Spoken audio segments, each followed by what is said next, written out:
Bem-vindos e bem-vindas ao Café Segurança Legal, episódio 376, gravado em 19 de setembro de 2024. Eu sou o Guilherme Goulart e, junto com o Vinícius Serafim, vamos trazer para vocês algumas das notícias, basicamente dessa última semana aí, né, Vinícius? E aí, tudo bem?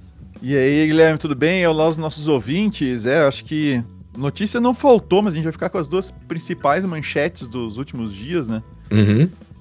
Então, a gente não vai. E, inclusive, amanhã é feriado aqui no Rio Grande do Sul.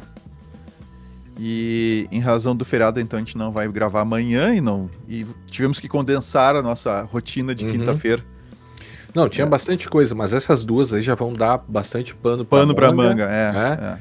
Então, pega o seu café, ou sua água, ou sua bebida preferida e vem conosco. Então, para entrar em contato com a gente e enviar suas críticas e sugestões é muito fácil. Basta enviar uma mensagem para podcast@segurançalegal.com, lá no Mastodon, @segurançalegal, @mastodon.social e no segurançalegal.bsky.social, lá no Blue Sky. A gente tem recebido, inclusive íamos ler duas mensagens de ouvintes aqui, mas vai ter que ficar para o próximo, né, por conta da urgência dessas notícias aí dessa semana. Já pensou em apoiar o projeto Segurança Legal? Acesse o site apoia.se/segurança legal, escolha uma das modalidades de apoio e entre os benefícios recebidos você terá acesso ao nosso grupo exclusivo de apoiadores lá no Telegram, onde você viu primeiro, ou onde os apoiadores viram primeiro a notícia aqui dos pagers, que a gente vai falar logo a seguir. Também tem a recomendação do blog da Brown Pipe, então você pode acessar lá e ver algumas das notícias, né, que a gente faz, a nossa curadoria semanal ali de notícias importantes da área de segurança da informação, direito da tecnologia e proteção de dados pessoais. Lá também você pode se inscrever no mailing do Segurança Legal para receber as notícias quentinhas lá no seu e-mail. Tem o YouTube, então se você ainda não está nos vendo, se você não está nos acompanhando pelo YouTube, saiba que pode fazê-lo, né? Pode ligar lá na sua televisão, né, e colocar lá, ver os nossos rostinhos bonitos. Também lá no youtube.segurançalegal.com. E é isso, Vinícius. Acho que vamos direto aqui pro tema, né? Diga. Uma coisinha, lá no YouTube tem uma série de vídeos que eu tenho feito. Ah, é Eu não, verdade. eu não tô conseguindo fazer todas as semanas, né? Porque é um pouco mais apertado. Mas vídeos falando sobre os fundamentos de segurança da informação e até algumas coisas mais hands-on, viu? Na semana passada, eu fiz uma live sobre autenticação para desenvolvedores. Uhum. Tá? Eu brinquei com o Go ali para demonstrar algumas coisas. Ficou longo, mas você pode pausar, pode acelerar e tudo mais. Mas lá tem conceitos bem interessantes, não só para quem programa em Go, mas seja qual for a linguagem de programação, mas voltando para quem desenvolve, né? Algumas discussões lá sobre autenticação. Eu vou fazer em breve aí sobre autorização, mas o que está lá da semana passada é autenticação. Confira Boa. aí. Ou aqui, né? Quem está acompanhando no YouTube, confira aqui no canal de Segurança Legal que você vai encontrar os vídeos aí. É isso, recado dado. Perfeito. Bom, a primeira notícia, então, é o que nós chamamos de um incrível caso das explosões de pagers ocorrida lá no Líbano, envolvendo uma ação que foi até o momento atribuída ao Estado de Israel pela via da agência de inteligência deles, que é o Mossad. Mossad, né? Então, essas explosões visaram atingir esse grupo que é o Hezbollah, um grupo paramilitar fundamentalista, que recebeu, né, que teria adquirido aí 5 mil dispositivos, quer dizer, eles teriam adquirido 5 mil Eles dispositivos, né? compraram, eles compraram. Não, acho que não foram todos, Vinícius, até com as informações que a gente tem que explodiram, mas assim, muitos explodiram. Logo Foram cerca depois, de 2.800, quase 3.000 dispositivos. As notícias em geral que a gente leu fala em uns 2.700 não sei quanto, outros 2.800 e alguma sim, coisa. Então que foi o número de pessoas feridas, né? até uns 3.000 dispositivos aí teriam desses 5.000, uns 3.000 teriam explodido. E lembrando que o Hezbollah comprou, eles compraram esses dispositivos há algum tempo atrás, justamente visando escapar da capacidade que Israel tem de monitorar, Uhum, interceptar os celulares, né? uhum. Então, Inclusive o Lucas Lago, que nós convidamos para falar sobre esse tema, vai falar justamente sobre isso num áudio que ele encaminhou para nós, mas só para contextualizar, então, Desses dispositivos aí, então, ficou entre 2.800 e 3.000 explodiram. A gente tem a notícia até esse momento de que quase 2.800 pessoas ficaram feridas, e 12 mortos, para ver o impacto é muito forte disso, né? O grupo Hezbollah teria Número que aumentou, né, Guilherme? mais Número de que 12 aumentou. já? Depois que explodiram os walkie-talkies e tudo mais, teve mais gente. Explodiram os pagers num dia, no dia seguinte explodiram os walkie-talkies alguém falou, eu vi em alguma notícia sobre celular, mas isso não foi muito. Então, mas o walkie-talkie sim. Tá. Tá? Os rádios de comunicação. Então o Hezbollah importa esses aparelhos da fabricante Gold Apollo, que permitia que a BAC Consulting, uma empresa húngara, os fabricasse. Depois a gente vai falar um pouco mais sobre isso. A hipótese mais, eu acho que já bem estabelecida, isso não foi provado ainda, né, Vinícius? Mas a hipótese mais estabelecida, eu acho que corrente, já aceita, dá para se dizer, que eles teriam colocado pequenas cargas de explosivos nesses equipamentos num ataque, que depois a gente fala um pouco mais sobre ele, que é o chamado ataque de supply chain. Mas, ou seja, teve uma intervenção nesses dispositivos, não foi assim, o dispositivo estava cru, digamos, como se tivesse sido comprado e eles Então, ativaram alguém algo ali, encontrou uma né? vulnerabilidade que explodiu a É. bateria. hum, Até o Lucas, acho que o Lucas fala sobre isso no áudio dele, uhum. e a gente pode comentar em cima. Tá. Então, esse grupo também é importante dizer, ele é reconhecido amplamente como um grupo terrorista e, por conta disso, ele enfrenta diversas dificuldades para adquirir equipamentos, por conta das sanções que os países acabam impondo para as empresas que façam negócios com eles. Então, eles também têm uma certa dificuldade e isso pode ter influenciado aí a atuação de grupos menos conhecidos para fornecer esses equipamentos para eles, né? É, Tem uma outra hipótese, Vinícius, mas vamos ouvir o áudio do Lucas aí, depois a gente comenta sobre aquela hipótese ali de como que eles explodiram e a gente consegue avançar mais. Tá, Então, assim que você quiser, toque o áudio aí tá. do nosso Só, amigo Lucas Lago. só para avisar então que o Lucas Lago estava lá no evento, no Mind the Sec, né? Uhum, Inclusive, ele ia assistir na sequência a palestra do Assolini, nosso amigo Fábio legal. Assolini, tá? Participou Aí aqui eu por mandei. muitos anos, né? Sim, aí eu mandei um abraço lá um abraço nosso lá pro Fábio, que o Lucas conseguiu entregar, Ah, que legal! tá? E o Fábio mandou um outro abraço de volta, tá? Bom, muito bem. Então, vocês vão ouvir aí um ruído de fundo e tal, etc. É o que o Lucas Lago tá lá no evento Mind the Sec e eu vou botar o Lucas Lago aqui então. Deixa eu mudar Vamos aqui para a lá. telinha vai ter o fio dele aqui que foi o que nos levou a entrar em contato com ele e o áudio dele vai entrar para vocês na sequência. Vamos lá então. Olá Vinícius, olá Guilherme, bom dia, boa tarde, boa noite para todos os ouvintes do Segurança Legal. O Vinícius mandou uma mensagem pedindo para eu repetir e expandir um fio que eu escrevi lá no Blue Sky sobre os pagers bomba. E todo mundo viu, obviamente, as explosões nos últimos dias dos aparelhos usados pelo Hezbollah lá no Líbano. E principalmente foram pagers e walkie-talkies. A primeira coisa importante para falar é que nenhum desses dois dispositivos tem bateria interna grande o suficiente para ter gerado aquelas explosões. E ontem saiu uma reportagem no New York Times que apontou que as baterias foram adulteradas para conter uma pequena quantidade de PETN. O explosivo, também conhecido como pentrita, aparentemente mais poderoso que nitroglicerina. Então é uma parada bem poderosa, uma pequena quantidade já causa um estrago legal. E o mais provável é que esse ataque esteja sendo executado há muito tempo. A reportagem do New York Times sugere que pelo menos 2 anos de trabalho de infiltração na linha de produção dos aparelhos, inclusive com a criação de algumas empresas de fachada para controlar a produção desses aparelhos e distribuição.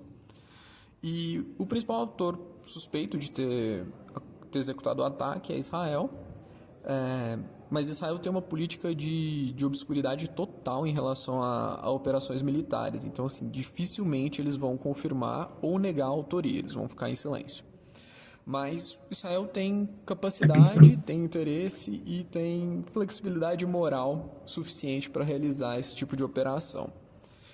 E, de certa forma, os métodos parecem muitos que foram inaugurados pelo ataque do Stuxnet contra as centrífugas do Irã.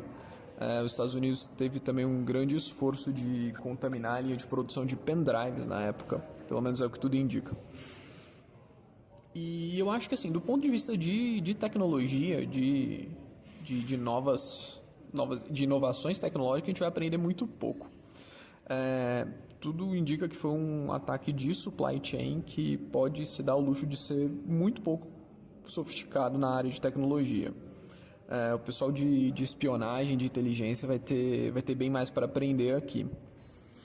E esse episódio ele é mais uma escalada do jogo de gato e rato entre o Mossad e o Hezbollah, porque assim, o uso dessas soluções de low-tech, pager, walkie-talkie, já era uma resposta do Hezbollah a uma preocupação com as capacidades do Mossad de conseguir dados e metadados de smartphones. Pensa aqui no uso do Pegasus, né, o famoso spyware israelense, que eles usaram inclusive contra o Jeff Bezos. E um ponto que parece para mim muito importante é que esse ataque não pode ser visto como uma coisa pequena. Israel tinha acesso a informações privilegiadas, porque se ele conseguiu adulterar um pager e um walkie-talkie para ter um explosivo na bateria, ele com certeza conseguiria alterar o walkie-talkie e o pager para ter acesso aos dados que foram transmitidos. E é seguro assumir que eles fizeram isso por algum tempo.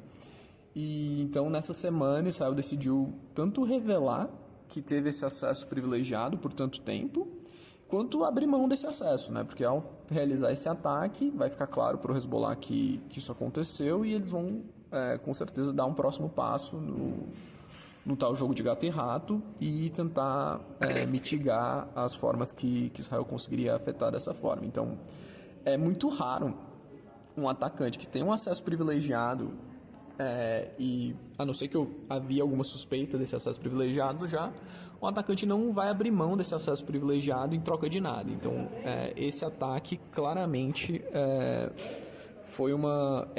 tem que ser visto nesse contexto e provavelmente indica uma escalada mesmo. Abraço, pessoal! Antes de tirar do ar aqui o Blue Sky, eu tenho que ler a última mensagem que ele botou nesse fio. Acho que essas são as principais contribuições que consigo trazer neste momento. Surgindo algo interessante, adiciono aqui. Se tu viu esse fio na timeline de alguém, segue aí. Então tá aí a dica. Ó. Sigam aí o Lucas. E ele escreveu na sequência. Se quiser comprar meus cursos, se deu mal. Não tenho curso para vender. Só o Lucas mesmo. Um abraço, Lucas. Obrigado pelo teu áudio, cara. Não, e obrigado por interromper ali o teu evento, né? Você tava lá e gentilmente contribuir aqui com disse que ele ficou sem café, legal. Sem lanche, sem nada para sair para gravar isso. Quando a gente for então em São Paulo, a gente paga um sanduíche café para ele.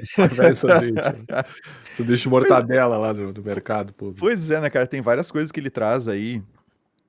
Essa matéria do New York Times, né? Que ele inclusive deu link, vai estar no show notes. E saiu o The Daily, que é o podcast do New York Times, sempre com a principal manchete do dia, assim, né? E também foi com o repórter que escreveu essa matéria.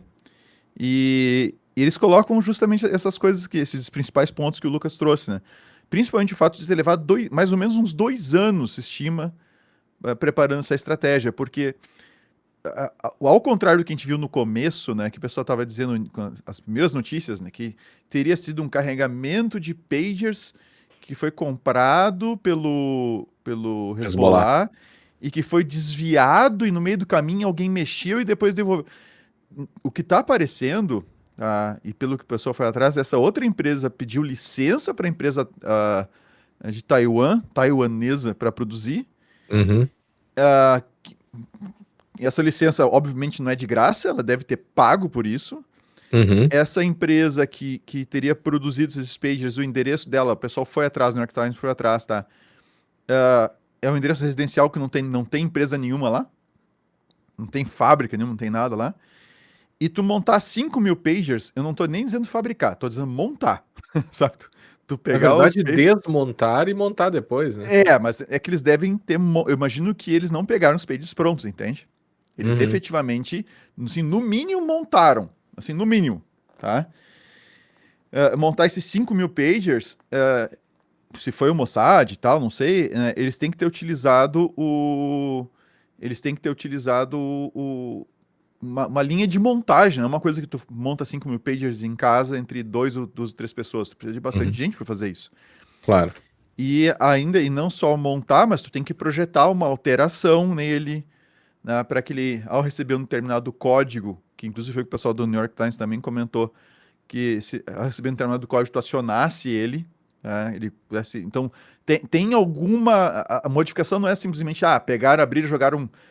Você não imagine, né? Você que está nos ouvindo, não imagine que eles abriram o negócio, jogaram explosivo lá dentro e fecharam.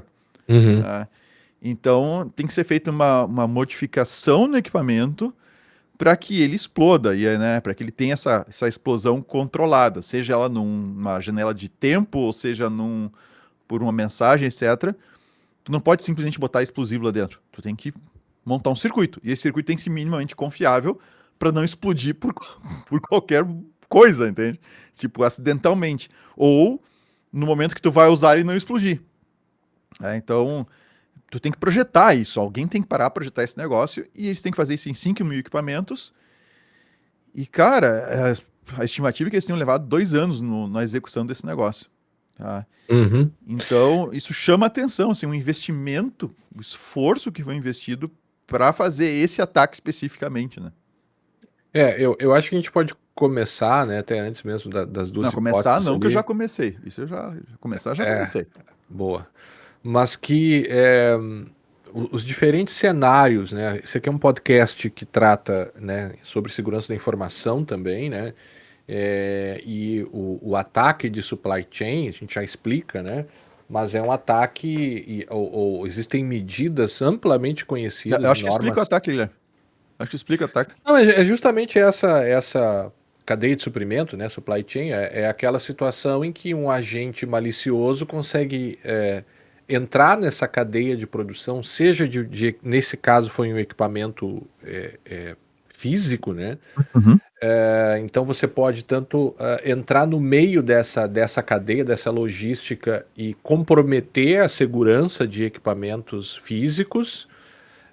A novidade aqui foi para explodi-los, mas no passado tem alguns casos ali depois que a gente...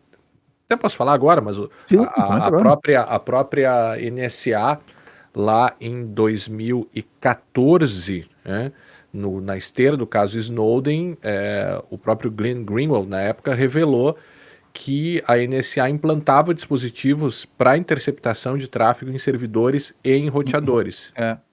E Então tinha eles... até fotinha dos caras abrindo a caixa de roteador da Cisco, abrindo equipamento, uma bancada lá, fazendo modificação, eles fechavam tudo, e tinha inclusive as fitas adesivas da Que é o Cisco. menor dos problemas ali, Pra né? ti não chegar lá e abrir e não ter, né? Sim. Olha só a caixa, por que veio com um adesivo da NSA em cima? Aham, Então eles exato. tinham Então, um o da que que, Cisco. o que que a NSA fazia? Eles interceptavam fisicamente o equipamento, implantavam dispositivos de interceptação ou de backdoor, fechavam o equipamento, encaixotavam novamente e encaminhavam para os seus destinatários. Isso foi revelado em 2014, na esteira do caso Snowden, lá na esteira que eu digo, foi 2012, 2013 ali, mas a revelação dizia que isso já acontecia desde 2010 e é provável até que acontecesse antes. Então, o ataque de supply chain envolve isso, ou também envolve outras possibilidades de você conseguir ter acesso ao processo, não de fabricação, mas de desenvolvimento de softwares para implantar pedaços de softwares maliciosos dentro de softwares legítimos. Então, veja que esse problema ele é tratado em normas como a ISO 27002, por exemplo, que fala sobre as melhores práticas de segurança da informação, é uma questão conhecida, né? Só que qual é a diferença, né, e talvez de intensidade, de impacto, mas também de qualidade de maneira geral com as práticas de segurança da informação que geralmente a gente fala aqui? É que quando a gente fala em cibersegurança ou em cyber warfare ou segurança da informação no âmbito da inteligência, né, no âmbito de atuação de países contra países, abre-se um novo campo de problemas e de motivações, sobretudo, né, Vinícius? Porque o custo que Vinícius colocou ali, não somente o custo financeiro, né, de você E deve ser fazer bem alto isso, para uma deve ser operação, né? muito Abrir alto. empresa, nossa senhora. Você tem uma questão de organização e você tem muitas pessoas envolvidas para fazer isso acontecendo. Então, no âmbito das motivações, e isso que a gente tem que destacar, né? As questões de segurança da informação que a gente comenta aqui, elas, embora o problema, né, o vetor aqui seja o mesmo, que é o ataque de supply chain, na verdade, qualitativamente difere muito daquela segurança da informação que nós comentamos cotidianamente para empresas e Uhum. ainda daquela segurança da informação que nós comentamos para pessoas comuns como nós, né? Porque é muito difícil de você identificar esse tipo de ataque e também de você evitar esse tipo de ataque por conta das motivações aqui, né, Vinícius? Quando a gente fala em supply chain, sim, o que está mais perto da nossa realidade, né? Do Uhum, nosso dia a dia, não de coisas explodindo por aí. O própria questão da Cisco que tu citou já é uma coisa assim bastante nossa, né? Pô, os caras alteraram um equipamento, um roteador para fazer sniff de tráfego. E o que chega mais próximo da gente, assim, do dia a dia mesmo, são de bibliotecas, de software, etc., que eventualmente são comprometidas e acabam sendo utilizados no desenvolvimento de software, e aí tu acaba utilizando um software que tem lá, então, uma biblioteca comprometida e tem a segurança comprometida, né? Então, nos últimos tempos, nós temos comentado sobre esse tipo de problema de segurança, né? Problema de segurança em supply chain, mais focado nesse ambiente, né, de uhum, software. E eu bati no microfone aqui. E já aí a gente está vendo uma situação um tanto especial, né? uhum, Em que os caras colocam uma carga explosiva dentro no dispositivo desse. Então, que não é uma coisa. A gente até ficou discutindo, né, Guilherme, se isso era uhum. cibersegurança ou não, porque no final das contas, é uma carga explosiva acionada remotamente. Isso eu acho que existe desde. Antes disso, né, tem aquela Ah, discussão que a gente estava tendo, né? ah. O Vinícius acha que Se não, foi remoto ou não. Se foi remoto ou não. porque o que que acontece? Os aparelhos eles explodiram não exatamente todos no mesmo momento, mas numa janela muito curta ali É umas 3 horas. em que eles explodiram, né? Então você tinha tanto a hipótese que o Vinícius defende, né, Vinícius? Até você mostrou um equipamentinho aí, não sei se ele tá ainda por cima pra você mostrar Ah, aí, não, eu já botei né? nas. Já guardou? Tá. Eu tenho minha caixinha de. Minhas caixinhas de organização de Aham. circuito eletrônico, de componentes eletrônicos, né? Mas Eu botei comenta, de ali. repente busca a foto dele, eu comento sobre o que que é, Tá. só para explicar. Então, nós temos essa hipótese de que, como esse é um equipamento que é ligado, né, a uma rede móvel ali, que eles poderiam ter sido programados para explodir por meio do encaminhamento de um comando, né? Então, essa é Uhum. uma hipótese. Mas eu também li, e eu acho que faz sentido também, que eles poderiam explodir, por explodirem todos ao mesmo tempo, ou dentro de uma janela muito pequena, eles poderiam ter sido programados para explodir por meio de um timer, o que deixaria a operação toda menos complexa, né? Você programa ele, eles explodem numa janela de tempo, até porque depois que eles explodirem, ninguém mais iria utilizá-los, né? Então, me parece que não faria muito sentido de explodir uns tal dia, depois outros outro dia, então teria que ser uma ação um tanto quanto orquestrada, né? Agora, o que o Vinícius vai falar agora, né, é que já eu acho que é um certo tempo, mas para esse tipo de agente que busca esse tipo de ataque, né, um Estado, né, uma agência de inteligência de um Estado, é comprometer tecnicamente, até mesmo colocar novos dispositivos, né, para você realizar ações remotas, é algo muito básico também, né, por outro lado, né, Vinícius? Cara, assim, ó. Eu acho, primeiro, se os caras ficaram 2 anos fazendo esse negócio, 2 anos, tá? Eu acho pouquíssimo provável, tá? Que esse esforço todo fosse para colocar uma carga explosiva dentro de um pager e botar um timer fixo lá, que eles não pudessem mais intervir de jeito nenhum e o negócio explodiria em X tempo, Uhum. meses, semanas, etc. Tá? Então, eu acho que se eles tiveram todo esse esforço, tá? de fazer uma ação dessas, assim, complexa, custosa, etc., eh, eu, eu, as minhas fichas estão no seguinte, né?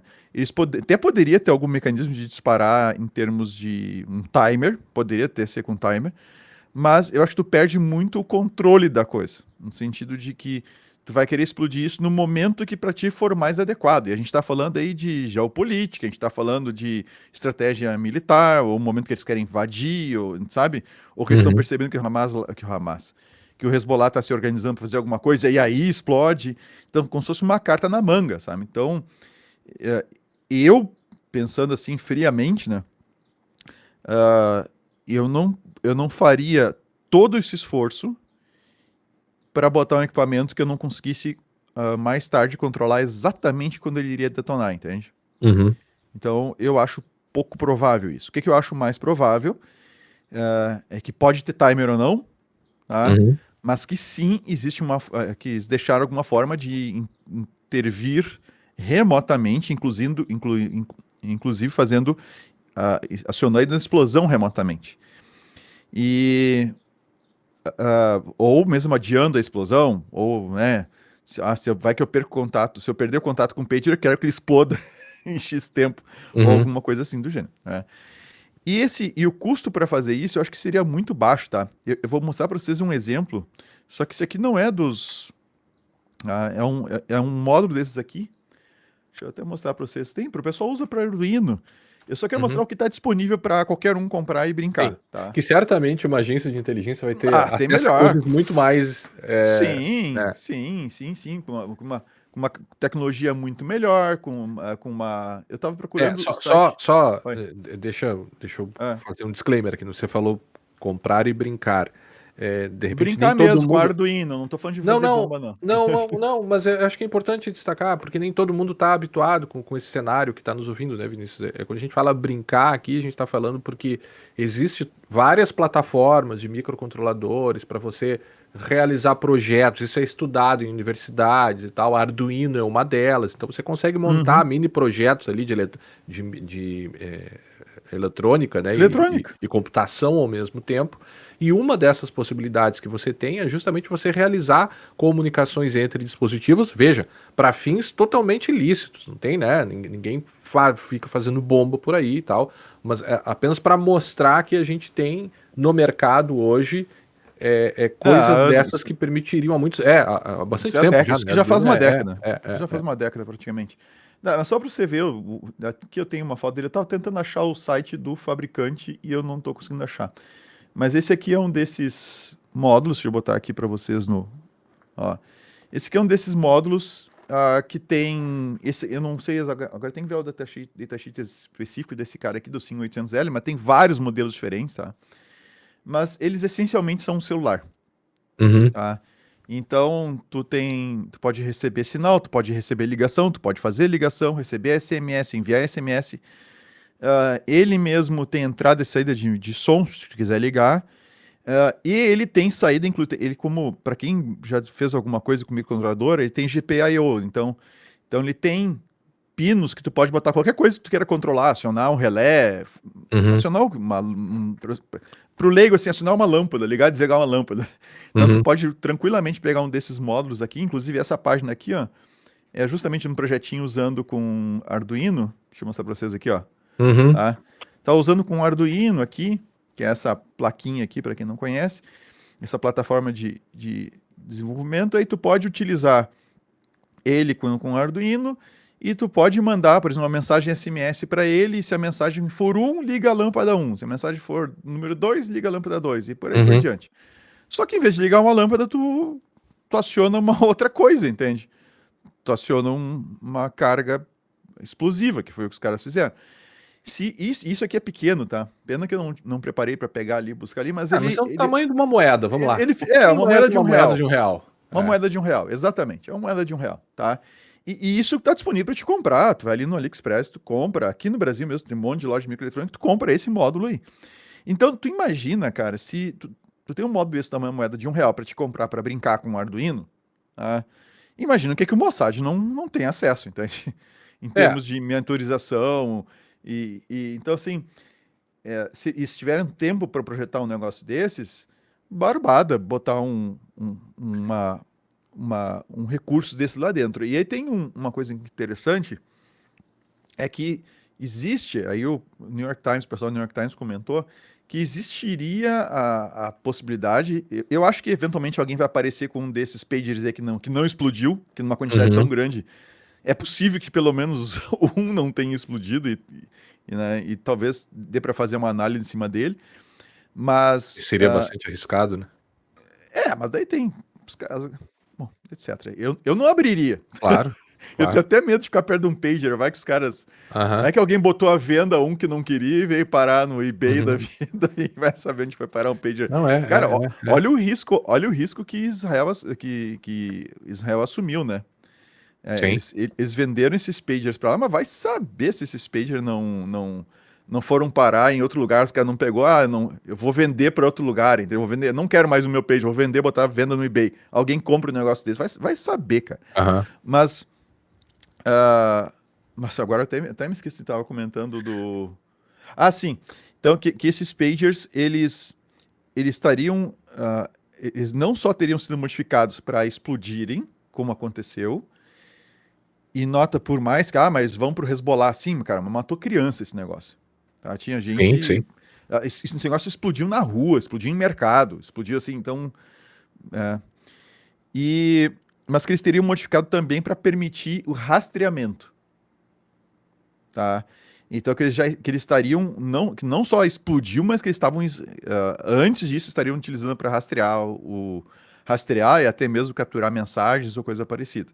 Tá? Então não me parece que e faz algum sentido, tá?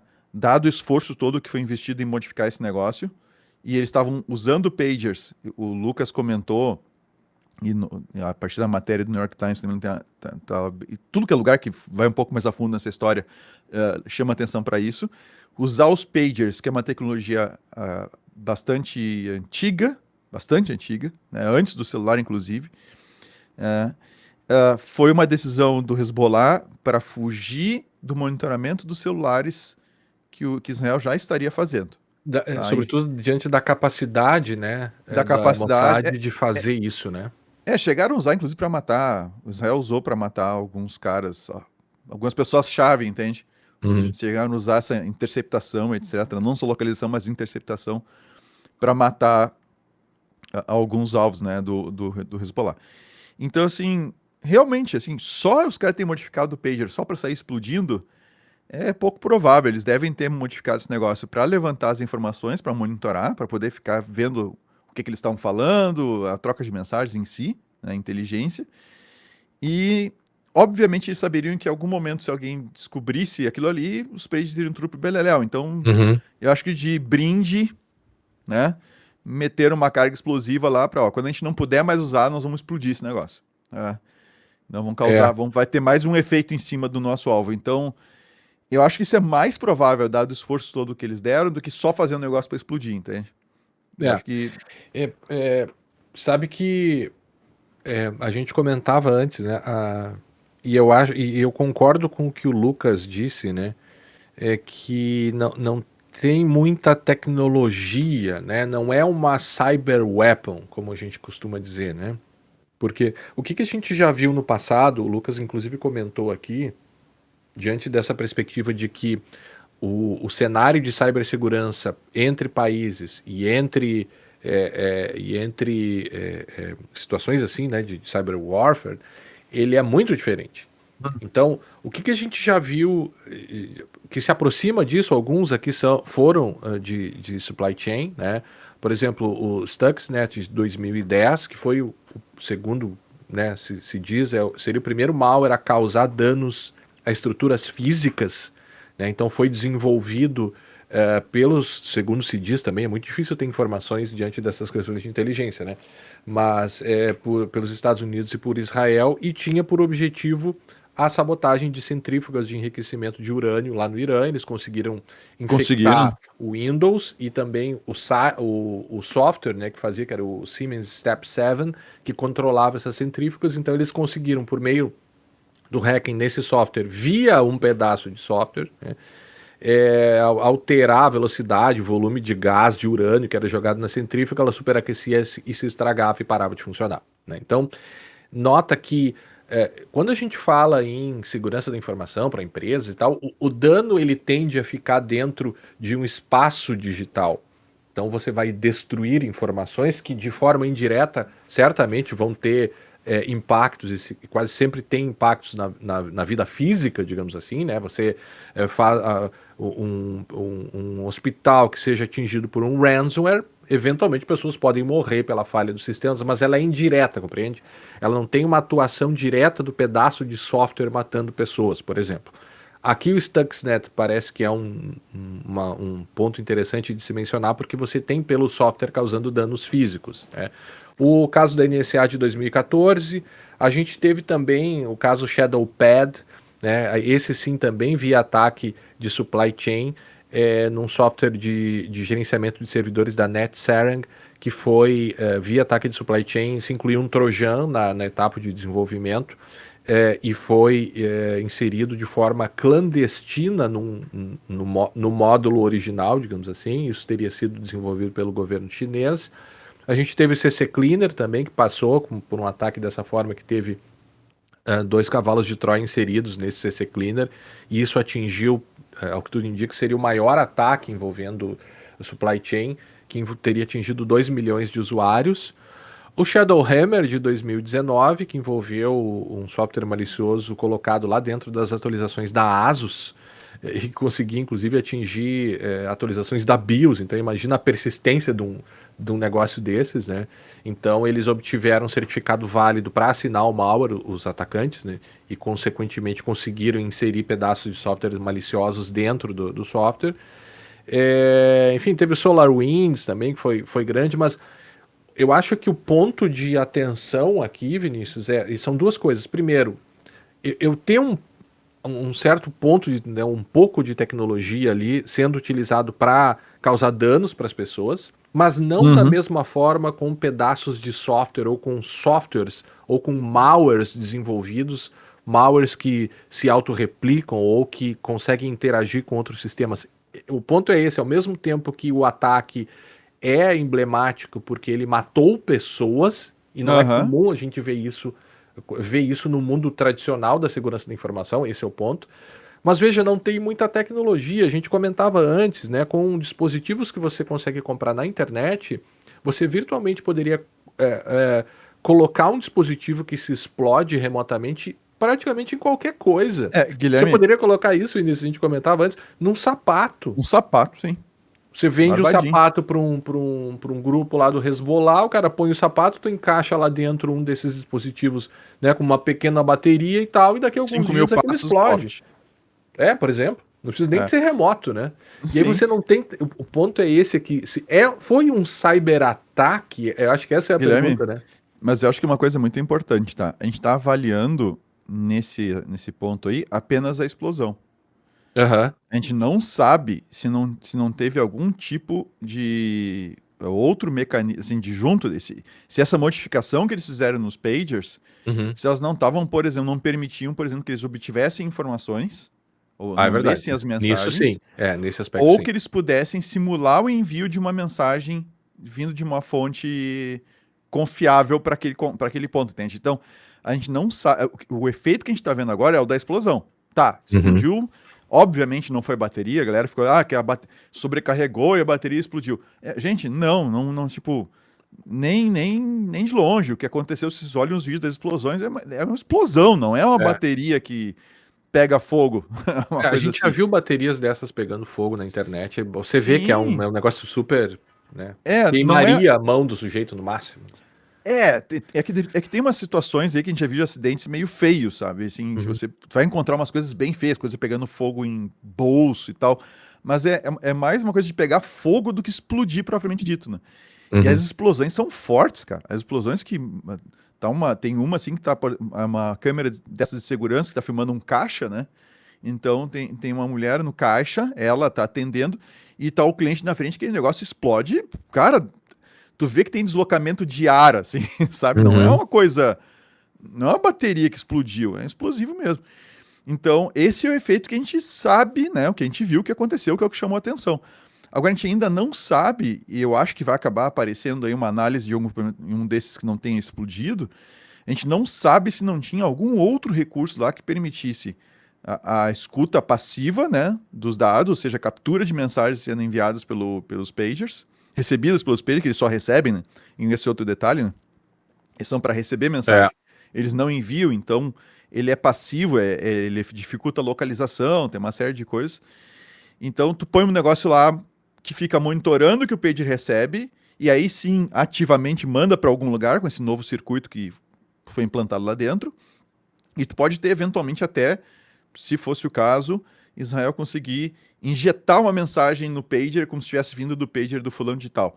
Coisa que eles fizeram, Um tá? número, né? Eu tava buscando isso ontem, eles teriam feito, eles teriam interceptado uma ligação telefônica de um alvo deles, e eles disseram pro cara subir até no andar lá e tal, para poderem, né, conversar com reserva, e o cara foi para lá e os caras atacaram, explodiram no negócio. Então, já fizeram isso com o telefone, sim. Eles poderiam ter preparado, ou podem ter feito coisas assim com o pager também. Então, considerando apenas a explosão, concordo. É uma coisa muito. É um explosivo acionado remotamente. Ponto. Né? Uhum. E que, de certa forma, certa forma não, por um Mossad da vida, por uma CIA da vida, etc., seria uma coisa, qualquer agência de inteligência, seria uma coisa trivial de fazer hoje em dia. Tá? É. Sim, trivial mesmo. E agora, se tem alguma outra coisa, a gente ainda não sabe, né?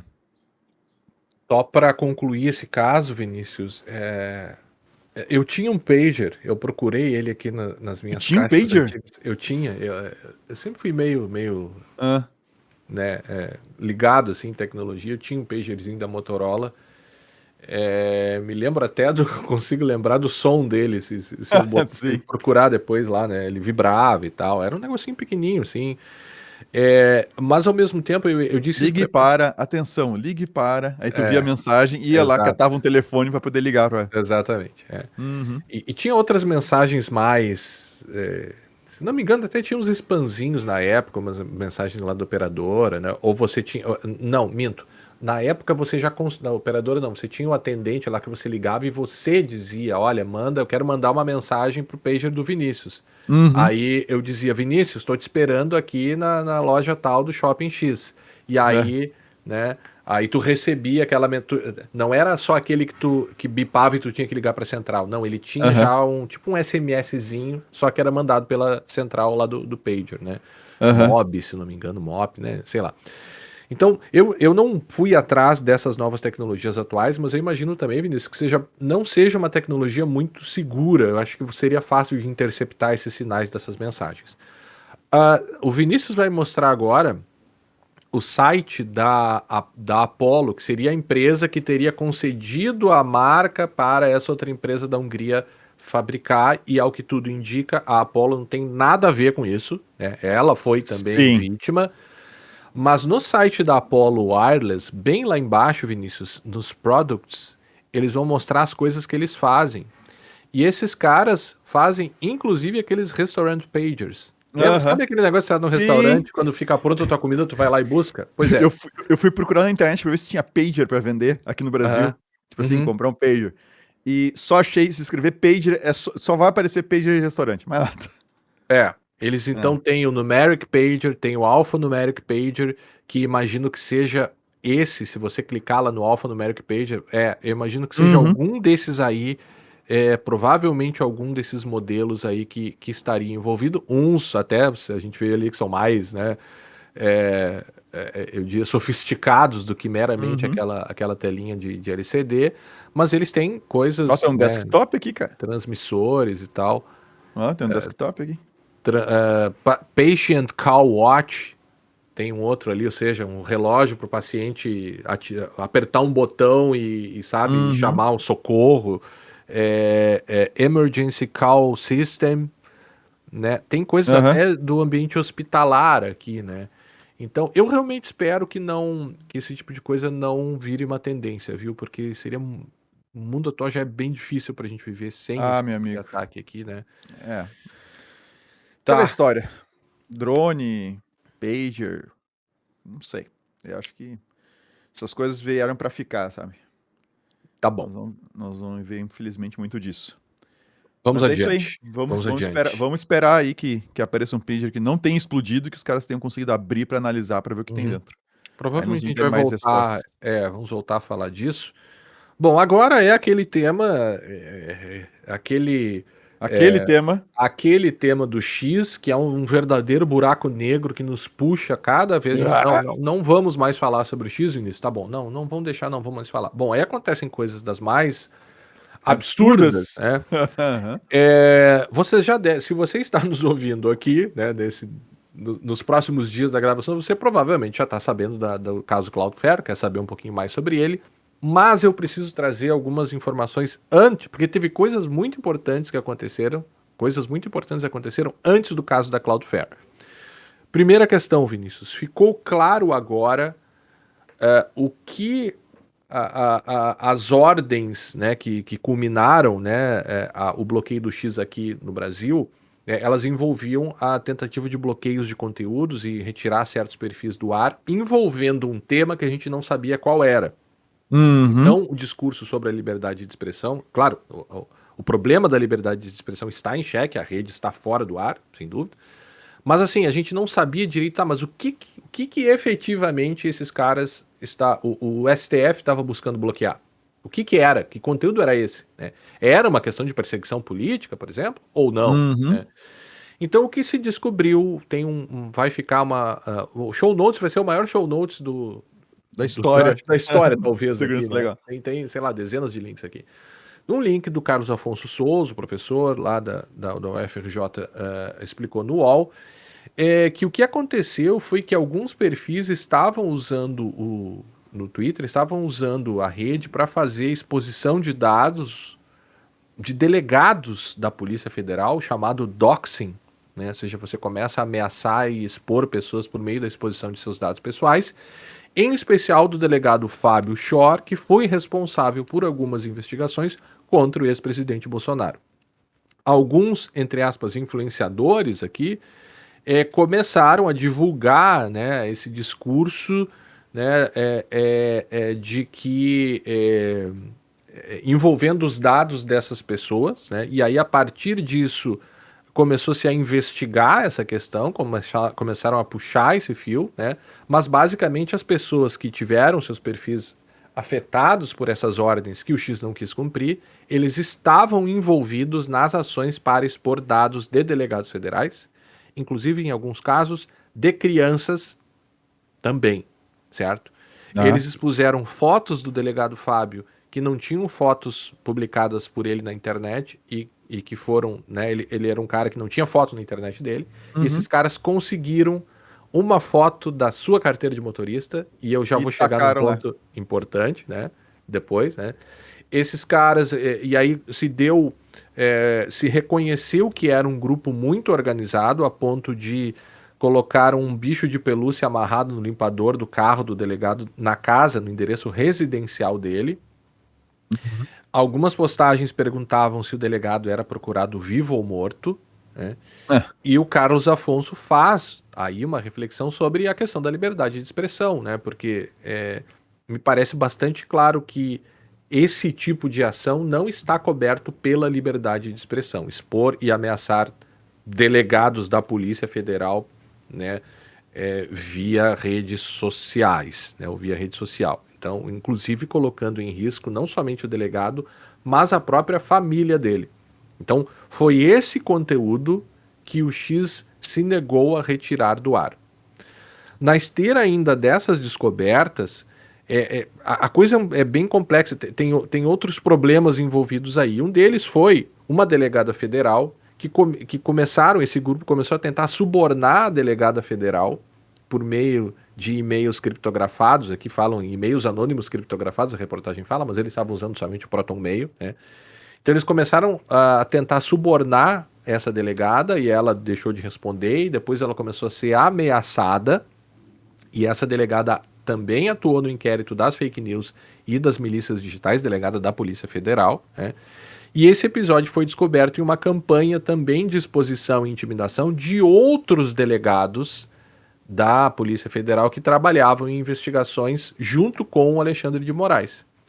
Essa campanha foi organizada, a campanha que tentou inclusive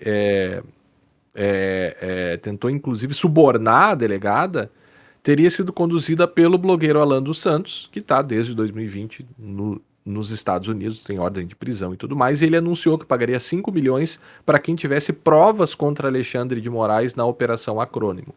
Então tudo isso, esse fio começou a ser puxado por uma operação da Polícia Federal que começou a investigar o que estava acontecendo e chegou no final de tudo isso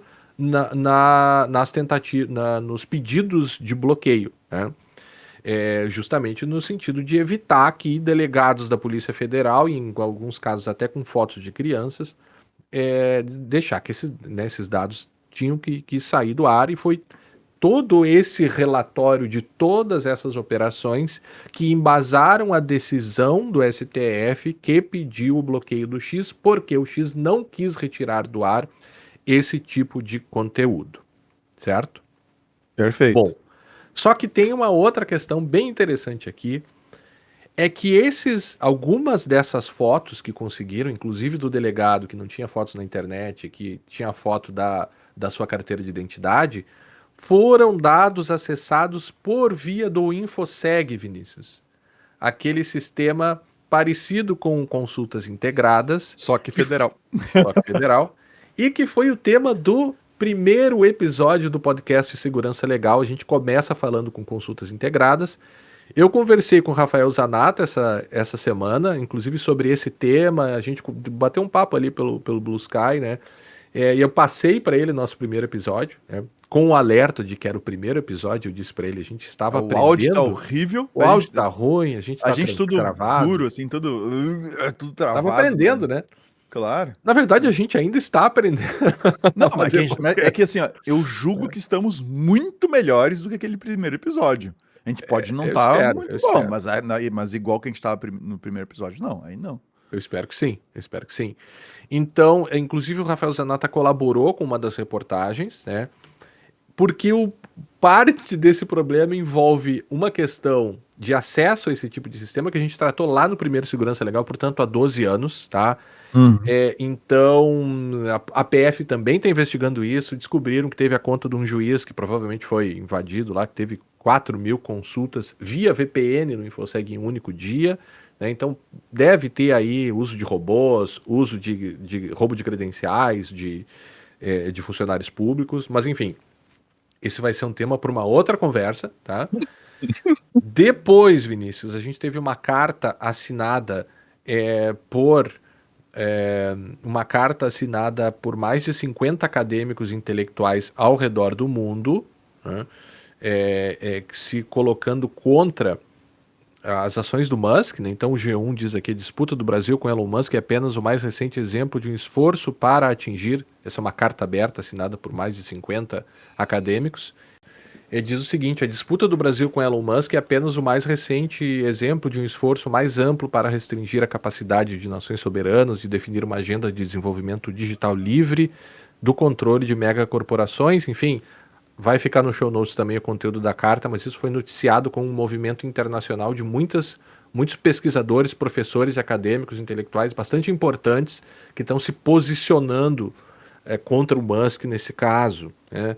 Além disso, Musk chamou o governo da Austrália, pela via do seu primeiro-ministro, de fascista, porque eles simplesmente estão querendo aprovar uma nova lei de desinformação online. Basicamente, eles vão impor algumas multas de até 5% da receita anual para empresas que não façam uma gestão adequada do risco de desinformação e disseminação de informações falsas na plataforma. E aí, depois disso, o primeiro-ministro australiano criticou o Musk, dizendo que, bem, as redes sociais têm uma responsabilidade social. Se o senhor Musk não entende isso, isso diz mais sobre ele do que sobre o meu governo. com destaque de que a Austrália é uma das nações mais bem colocadas no ranking de democracia da revista The Economist, né? Insuspeita nesse caso, né? Se você falar uma revista, não, uma revista, é a The Economist, né, que diz isso. Então, é um país bem estabelecido, não tem nada de fascista lá na Austrália, né? Inclusive, são leis muito parecidas, eu não tive acesso, né, ao conteúdo, mas na linha do que ocorre com a União Europeia ao regular as grandes plataformas nas suas novas legislações. Bom, isso já seria suficiente para a gente ter que falar sobre isso aqui, né? Só que daí, Vinícius, veio o caso Cloudflare. Quer falar um pouquinho aí de... Vamos rapidamente, né? O que acontece? O bloqueio no Brasil do X foi feito... Lembra quando a gente gravou sobre isso, né? A gente terminou de gravar, começou a acontecer, saíram as petições de bloqueio e tudo mais. Mas o bloqueio do X no Brasil, ele poderia... A gente citou duas formas que ele poderia acontecer, três, na verdade, né? Que seria ainda a retirada do aplicativo das lojas e desinstalação dos celulares, que seria um tanto agressivo, assim, né? Mas a gente citou duas situações, que uma delas seria mexer no DNS, tá? Então, quando você digita x.com, ou quando o aplicativo tenta acessar os servidores do X e tenta acessar x.com, ele tem que traduzir esse nome para um endereço IP, tá? Que é o endereço efetivamente do servidor na internet que o aplicativo, o seu navegador vai acessar. Então, uma forma seria bagunçar com o DNS. Então, bagunçar com a lista telefônica da internet, tá? Em termos leigos. Pelo visto, isso não foi feito, tá? Até porque se fosse feito, é só você, assim, seria facilmente burlável, bastava para o computador ser configurado, ou mesmo o celular, para acessar outra lista telefônica na internet que estaria correta, tá? Então, seria muito pouco efetivo tentar mexer no DNS. Ia ficar um monte de gente sem acesso e tal, mas em 2 toques ia ter um truquezinho para voltar a funcionar. Então, eles optaram, a Anatel e aí os provedores, por demanda da Anatel, né, optaram por fazer o bloqueio dos endereços IP. Então, mesmo que você pegue lá e vá na lista telefônica e passe de x.com para um número, que é o endereço IP, esse número é o que estaria bloqueado. Tá? Então, você não conseguiria acessar o serviço. Como, de fato, praticamente todo mundo ficou sem acesso, né? Então, você tentava acessar o aplicativo, ele fica lá girando, né? A indicação de que está tentando conexão com o servidor e não consegue, porque existe um bloqueio que não deixa chegar no servidor. Só que o que aconteceu agora, nos últimos dias? O X, ou Twitter, né? Ex-Twitter, os servidores migraram os servidores deles para uma estrutura, ou seja, passaram a utilizar um serviço da Cloudflare. E o que essa Cloudflare faz? Tá? Ela ajuda a proteger os sites, serviços, etc., principalmente, mas não somente contra isso, mas principalmente contra ataques diretos da internet, e o mais conhecido, o mais comum deles é a negação de serviço. Tá? Quem já sofreu isso na pele sabe como é bom. Então, esse processo esses servidores do Cloudflare, eles evitam que alguém consiga simplesmente derrubar um serviço atacando o serviço. Como é que ele faz isso? Tá? Os servidores reais do X, e assim como de tantas outras empresas, eles, quando usam o serviço do Cloudflare, eles não ficam acessíveis, não ficam expostos diretamente na internet. Tá? O acesso é feito por meio dos endereços da Cloudflare, que repassa as conexões para os servidores reais. Tá? E aí, se alguém tentar fazer um ataque, vamos supor que o segurança legal, a gente não usa o Cloudflare, mas vamos supor que a gente estivesse usando o Cloudflare, se alguém tentar fazer uma negação de serviço no site do segurança legal, o Cloudflare simplesmente pega aquele IP que está sendo alvo daqueles ataques, né, ignora aquele IP e joga o nosso serviço para um outro IP, entende? E o nosso site segue tranquilo, funcionando.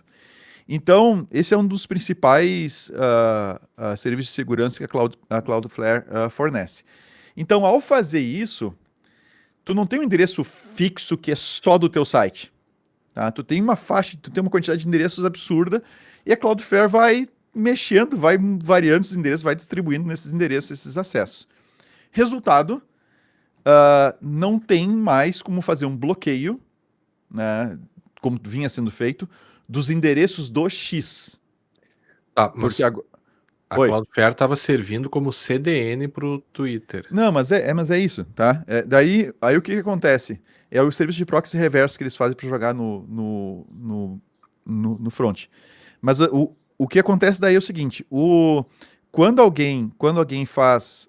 Se a gente fosse bloquear os IPs da Cloudflare tentando bloquear o X, a gente bloquearia vários outros serviços na internet, tá? E como não é assim, a gente estava olhando algumas. A gente levantou aqui no Sixth Sense, aqui, que é um dos sites. Esses caras teriam, a Cloudflare teria uma fatia do mercado de empresas que usam esse tipo de serviço, tá? De cloud security, né? Teria uma fatia de mercado de 98%. Não é 98% da internet, é 98% das empresas que utilizam esse tipo de serviço, tá? E eles têm cerca de 4 milhões de clientes. Só que o detalhe, em termos que tu levantou, não dá nem 2% da internet, É, da internet isso, 1.8. né, Guilherme? Uhum. O detalhe é que quem contrata esse tipo de serviço não é o segurança legal, tá? Não é o site pessoal do Vinícius, não é... Quem contrata esse tipo de serviço são empresas normalmente que estão prestando algum serviço como bancos, agências de viagem, hospitais, talvez, empresas aéreas e por aí vai, tá?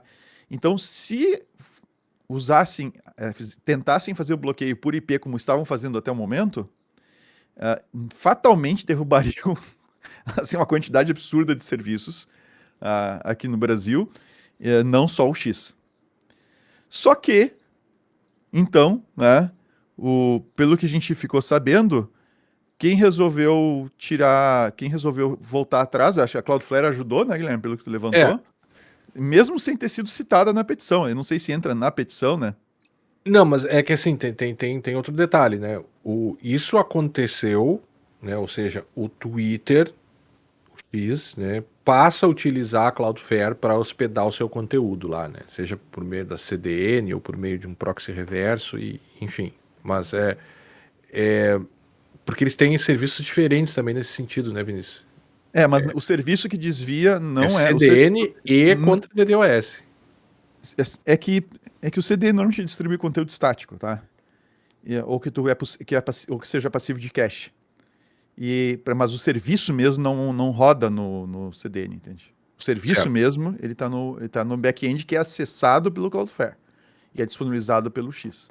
Sim, o Cloudflare acessa o conteúdo do X e depois disponibiliza, né? Porque segundo o que eu li, o X tinha o seu CDN lá e ele troca pelo da Cloudflare, né? E aí o que aconteceu? É, a, isso aconteceu, né, num primeiro momento, assim, tá, eles simplesmente mudaram lá a arquitetura dos serviços deles, né? Só que essa mudança nos serviços essa mudança na arquitetura dos serviços deles acabou permitindo que o serviço voltasse a funcionar no Brasil, porque mudou os IPs e tal, e aqueles bloqueios feitos se tornaram inefetivos, né? É, claro que antes disso, né, ou melhor, durante isso, a própria empresa, o próprio X, ontem, dia 18, disse que iria colaborar com as autoridades brasileiras. Uhum.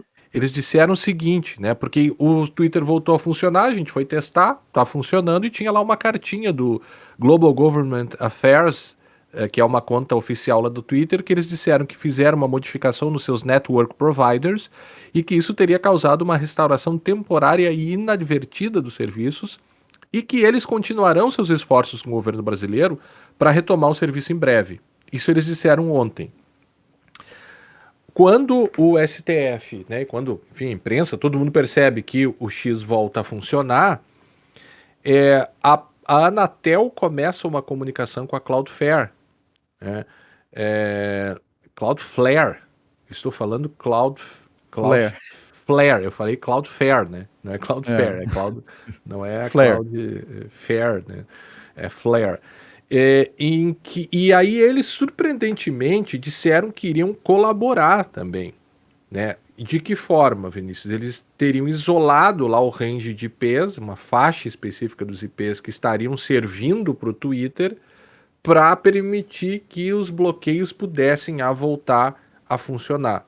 Os bloqueios voltassem a funcionar. Claro, isso envolvendo um baita de um custo para os provedores, para a Anatel, para o STF, para todo mundo, né? Todo mundo, poxa, precisou ficar correndo para lidar com esse novo bloqueio. Não é legal isso, os bloqueios não são legais, né? Ninguém gosta de bloqueios, enfim. Então, e a Anatel vem e diz que esse desbloqueio se deu por uma ação deliberada do Twitter, do X, com a Cloudflare. Flare. Perdão, Flare. Uma ação deliberada com o X, não que a Cloudflare estaria envolvida com o X, mas que o uso da Cloudflare seria uma ação deliberada do X para restabelecer o bloqueio. E aí veio a decisão do STF, Vinícius, que eu acho que dá para ler aqui, explica bem, Posso colocar né? aqui. Uhum. Coloque. Em 18 de setembro de 2024, a Anatel noticiou a atualização do aplicativo da plataforma X, ocorrido nas últimas 24 horas, que possibilitou o amplo acesso dos usuários aos serviços da referida plataforma, comprometendo a efetividade da suspensão determinada nos autos dessa petição e tudo mais, né? Na mesma ocasião, a Anatel encaminhou os autos do ofício tal com explicações sobre a atualização que permitiu o desrespeito ao bloqueio, determinando nos autos, noticiando ainda as possíveis providências que poderiam ser adotadas. É o breve relatório decido do ministro Alexandre de Moraes. E ele diz: é dolosa, ilícita... a dolosa, ilícita e persistente recalcitrância da plataforma X no cumprimento de ordens foi confessada diretamente por seu maior acionista. E esse é o plot twist, talvez, aqui da história. Elon Musk, em publicação no próprio X, dirigida a todo território nacional, conforme divulgado pela imprensa, que diz: qualquer magia, ele dizendo, Elon Musk, entre aspas, qualquer magia suficientemente avançada é indistinguível de tecnologia. Que coisa. Time independente de qualquer coisa, é arrogante pra cacete, né? Tipo assim. Nossa, o cara fez uma coisa muito avançada, né? Cara, não, e assim. Toma uma Mas depois eu vou ler aqui, depois eu falo a minha Tá, hipótese. vai lá. Não há, portanto, dúvidas de que a plataforma X, sob o comando direto de Elon Musk, porque se o Musk não tivesse dito isso, até se poderia discutir, não, a gente fez uma mudança, estava programado, mas voltou a funcionar, mas a gente está colaborando, sabe? Não, você faz isso, muda lá a infraestrutura, a coisa volta a funcionar, o sujeito se regozija na internet, na sua plataforma, né? E aí vem a decisão, não há, portanto, dúvidas de que a plataforma X, sob o comando direto de Elon Musk, novamente pretende desrespeitar o Poder Judiciário brasileiro, pois a Anatel identificou a estratégia utilizada para desobedecer a ordem judicial proferida nos autos, inclusive com sugestões de providências e tal. Cloudflare colabora nesse meio termo, e a decisão é no seguinte sentido: que a Anatel adote imediatamente as providências para concretização e manutenção da suspensão em todo o território nacional, suspendendo a utilização de seus novos acessos pelos servidores CDN Cloudflare, Fastly e AdJuno e outros semelhantes. As empresas Twitter Internacional, Brasil Holdings, Brasil Internet, suspendam as utilizações de seus novos acessos pelos servidores CDN Cloudflare e outros semelhantes criados para burlar a decisão judicial sob pena de bloqueio de 5 milhões. Não é que a multa foi aplicada, pelo que eu entendi, é que se eles não suspenderem, aí aplicar-se-á a multa de 5 milhões, intimam-se aí presidente da Anatel, Twitter e também a Starlink diante da sua responsabilidade solidária já determinada, né? E aí você pode pensar, né? Tá, mas qual é o racional dessa história, né? Por que fez isso, né? Poderia dizer, a gente poderia pensar, não, Musk, em conluio com a Cloudflare, busca isso para viabilizar a continuidade do X no país para circunscrever os bloqueios. Eu estou colocando uma hipótese aqui, o que eu imaginaria que ele poderia ter feito para fazer isso, né? Imaginando ou combinando com a Cloudflare, eu pensei logo no primeiro momento, a Cloudflare vai comprar essa briga. Não, Ela vai dizer, Não, Ah, mas só mas para isso. concluir, só para Aham. concluir, né? Então poderia, pô, se o cara fez isso junto com o Cloudflare, né? Cloudflare provavelmente está junto com o cara, vai comprar a briga, vai sustentar a, a permanência do funcionamento do negócio, né? Só que logo depois, imediatamente, a Cloudflare não somente não compra a briga, Aham. como colabora voluntariamente. Teve até uma discussão ali se eles teriam representantes do Brasil ou não. Eu achei algumas ações contra eles aqui no Brasil, né? Mas não Aham. consegui encontrar o endereço. Então, mas enfim, eles colaboraram voluntariamente com a Anatel, percebe? Né? Aham. E aí a coisa perde todo sentido, porque depois o cara vai pro X e se vangloria disso e logo depois o bloqueio é restabelecido. Qual é o fundamento disso tudo, que é o que eu fiquei me perguntando. Antes de passar, Vinícius, eu tô falando demais, mas só isso é importante. Não, mas pode falar, não adianta passar pra mim, eu não falar nada. Tá. Porque, Vai lá. porque a Cloudflare, ela já se envolveu em retiradas de conteúdo, retiradas de conteúdos dos seus CDNs em outros momentos. Num, retirando conteúdos que violavam direitos autorais lá na Itália. Só que eles tiveram um caso bem emblemático e complicado, delicado, meio chato, assim, para dizer o mínimo, acerca da retirada de conteúdos nazistas e que negavam o Holocausto no Reino Unido. Hum. Só que nesse caso eles não foram tão rápidos, não queriam tirar, depois que tiraram ficaram reclamando que é um precedente perigoso. E a BBC disse que a decisão foi tomada depois que os neonazistas que publicavam esses conteúdos começaram a dizer que a Cloudflare estaria apoiando a sua causa. E aí, a partir daí, eles tiraram do ar a contragosto, fizeram uma carta pública e tal. Claro, não é muito bom, eu acredito assim, eles enquanto CDN, eles enquanto serviço de caching, vamos dizer assim, Vinícius, você falou em caching antes, né?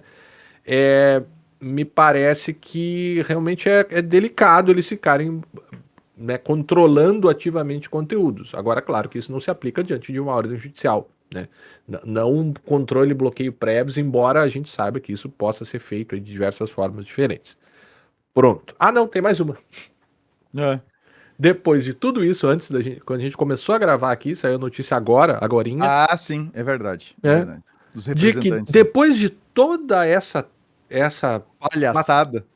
eu ia dizer patuscada, mas essa palhaçada sem sentido, o X Aham. decide apresentar dois novos representantes legais aqui no Brasil. Palmas pro profissional. Tem palmas aqui, né? Não sei. Mas É. assim, ó, o lance é que eles apresentaram, mas ainda não tá ok ainda, porque eles não entregaram documentação que comprove a efetiva Ah, representação, né? os advogados, né?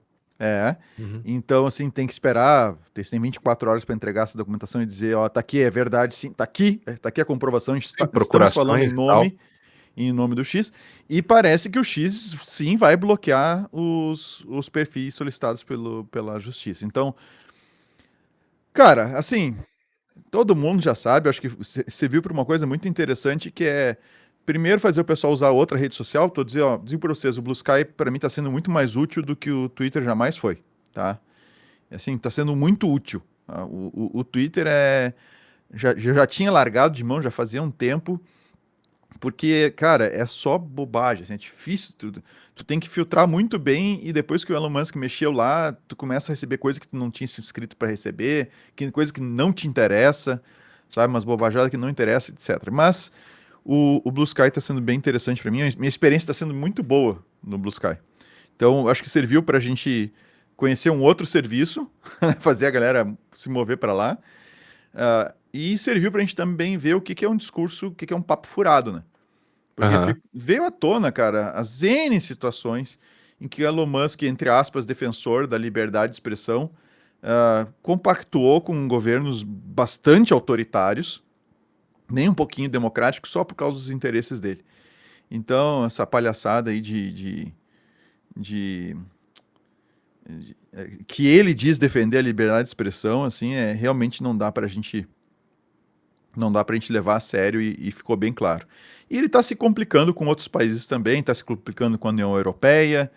Então, assim, a gente vai ver mais confusões em que o seu Musk vai estar envolvido. Aí vamos ver como é que ele vai se comportar, né? Porque aqui a gente tem uma multa aí de 5 milhões aqui, né? Uhum. Caso a coisa Caso continuasse. tenha o descumprimento, né? É.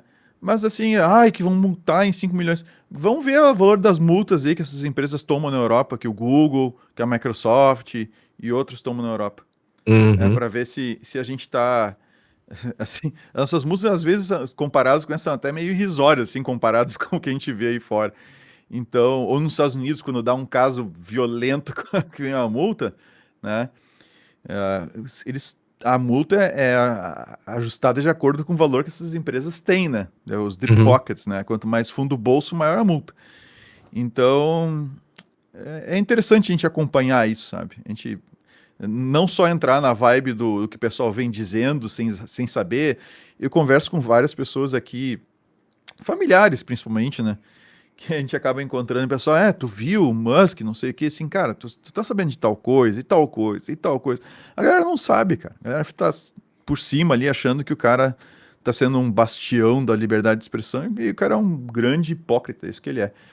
Ah, Oi, fale. não, só dizer que a professora Shoshana Zuboff, que é autora de um livro bem conhecido, que é a Era do Capitalismo, da Era do Capitalismo da Vigilância, ela colocou um artigo, escreveu um artigo muito explicativo assim sobre toda essa questão do que é liberdade de expressão, de que o Twitter não é uma arena pública, de que ele é um local em que o discurso é controlado, e que você não tem mais, se perdeu ali aquela característica da esfera pública, da organicidade dos discursos.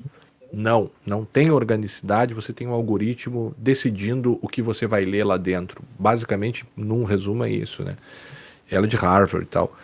Então, sim, eu acho que isso está ficando cada vez mais claro, mas também a gente está vendo uma luz, né? Nesse fim, porque, você diz, o Twitter ficou, enfim, sem espaço, enfim, mas tinha gente que ganhava dinheiro lá, né? Ainda tem, né? Ainda tem. Tem gente que Ainda ganha tem. dinheiro lá, então isso é ruim, né? Porque claro que ele cava as condições e cada vez mais a gente vê isso, né? Ele força as condições para o bloqueio. Porque o Uhum. governo está bloqueando, ou o judiciário, o judiciário está bloqueando porque conteúdos gravíssimos de ofensas a delegados federais não foram tirados do ar.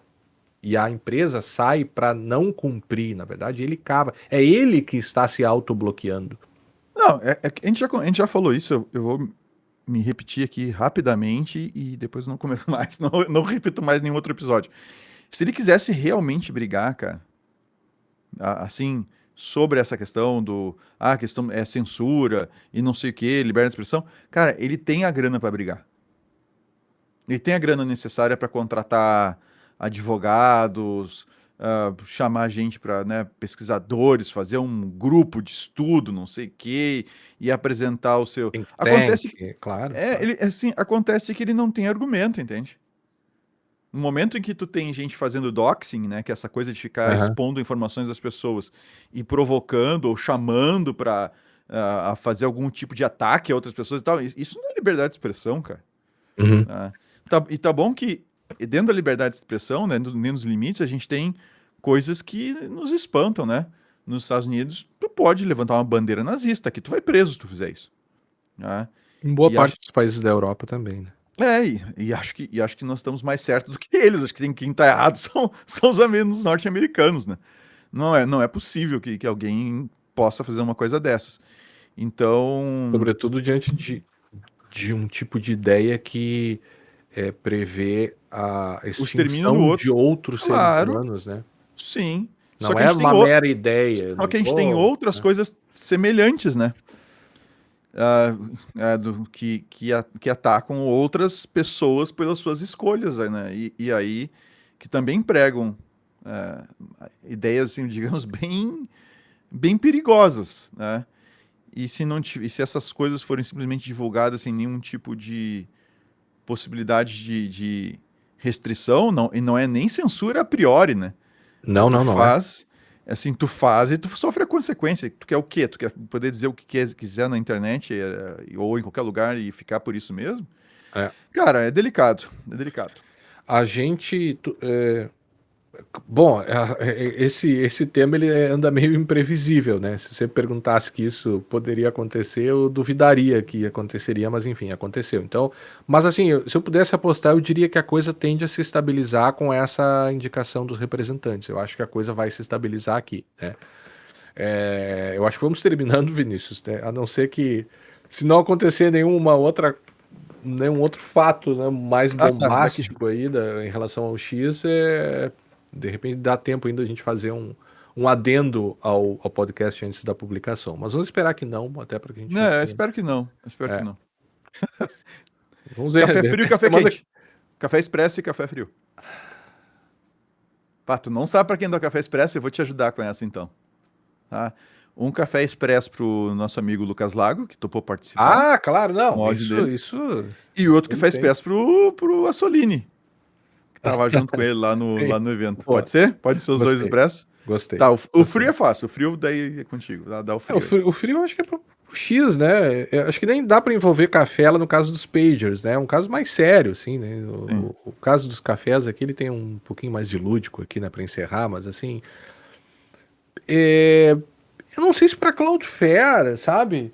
Não, Hoje, não. Ela tá prestando serviço, os caras migraram pra lá. cara, hoje você tem empresas Acho que assim ela com mereceria ter um expresso por ter cooperado rapidamente, assim. eu não sei, talvez um frio e um expresso, porque hoje empresas desse porte, cara, empresas com 1 milionésimo do tamanho da Cloudflare, tem Todo um visão. jurídico, assim, ligando, Não, não, você ligado tem também. um compliance forte. Eu conversava com uma pessoa dia desses, né, que dizendo, olha, Ah, foram contratar uma empresa lá né, da minha empresa, um prestador, e você faz uma análise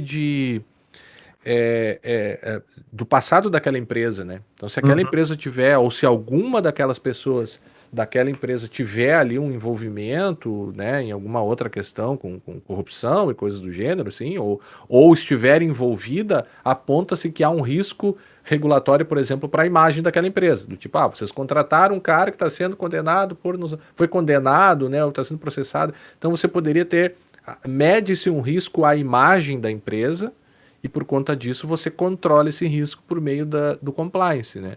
Me surpreende porque assim, imagino que não, essa contratação não se dê com o próprio Elon Musk entrando no site da Cloudflare, botando o cartão de crédito dele e contratando como uma pessoa faria normalmente, né? Eu acredito que envolva, né, algo maior. Então, eu daria para eles também o café Beleza. frio, Tranquilo. A tá? distribuição hoje teve bastante café frio. Que dois temas, a gente termina meio É, fisicamente cansado, né, de falar sobre essas coisas, né, cara? um monte de informação. Vamos lá. Vamos ver o que vai acontecer os próximos capítulos da novela aí. Agradecemos a todos aqueles e aquelas que nos acompanharam até aqui. Nos encontraremos no próximo episódio do podcast Segurança Legal. Até a próxima! Até a próxima. Guilherme e aqueles que continuam assistindo a gente. Ficou um buraco no áudio aqui do OBS, Hum, porque a fonte de áudio aqui meio que se desprendeu do Discord. hum, Então, quando eu vi o teu áudio estava mutado aqui, não tinha sinal nenhum na entrada de uhum. áudio aqui, aí eu fui lá, ajustei e comecei a gravar. Então, e acho que nós vamos ter que passar para o Matheus a trilha do cachorro aí, do Craig, para ele encaixar no vídeo, Tá bom? tá? Então vai ter um trabalhinho extra aí de edição. Então tá, pessoal, nós vamos pro feriado. Um abraço para todos, Vamos lá. Nos tá? encontramos semana que vem, se tudo der Até, certo. até, até. Valeu. Abração.